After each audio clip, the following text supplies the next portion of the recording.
Hello, my dear students. Today we are going to discuss our next grammar lesson, that is verbs and its kinds. First of all, we have to discuss what is a verb. Verb is a word that refers to an action, a state of being or possession in a sentence. For example, I like pizza.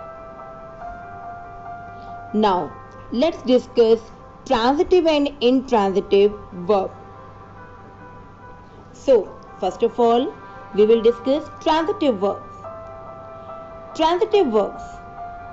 Verbs that need objects to complete their meaning are called transitive verbs.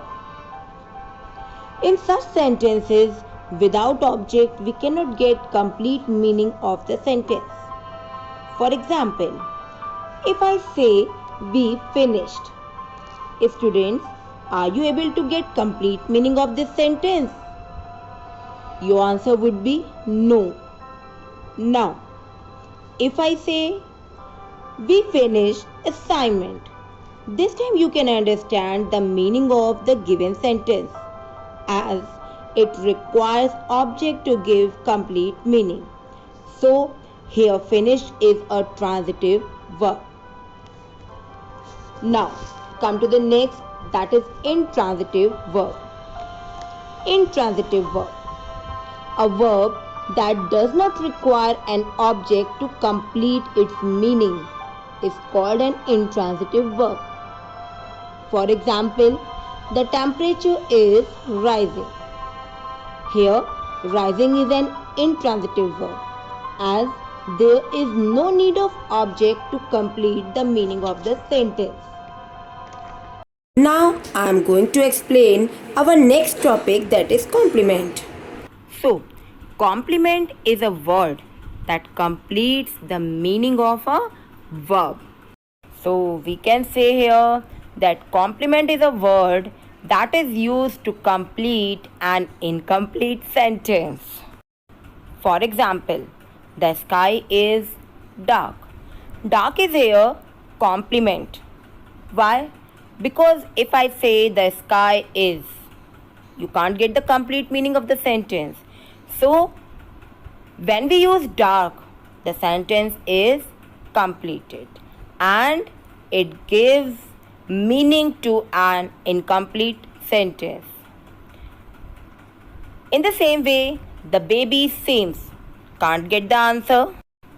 If I say baby seems happy, now you are able to understand the complete meaning of this sentence. So, happy is here the complement of the sentence that makes the sentence complete. Now we are going to discuss another topic, auxiliary and main verbs.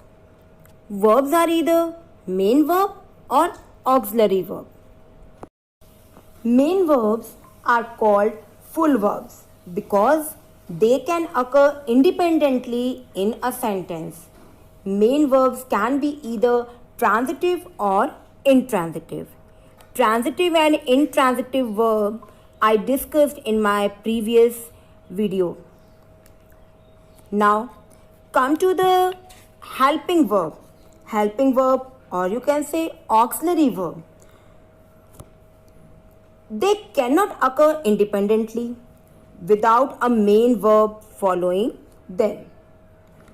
Auxiliary verbs are divided into two parts, primary verb and modal auxiliaries. One more thing I want to tell you, my dear students, that helping verbs are important for the grammatical structure of a sentence. All auxiliary verbs are irregular verbs. That means they form their past tense forms in irregular way. The basic auxiliaries be, do, have many grammatical uses, as making negative sentences, making continuous tense, or making perfect tense. Now, one by one I am going to explain you all the three. Be. Be is used to indicate the continuous and the passive voice. Do. Do is used in interrogative and negative sentences. Have. Have is used to indicate the perfect. All the topics of verb are now clear to you. That's all. Thank you.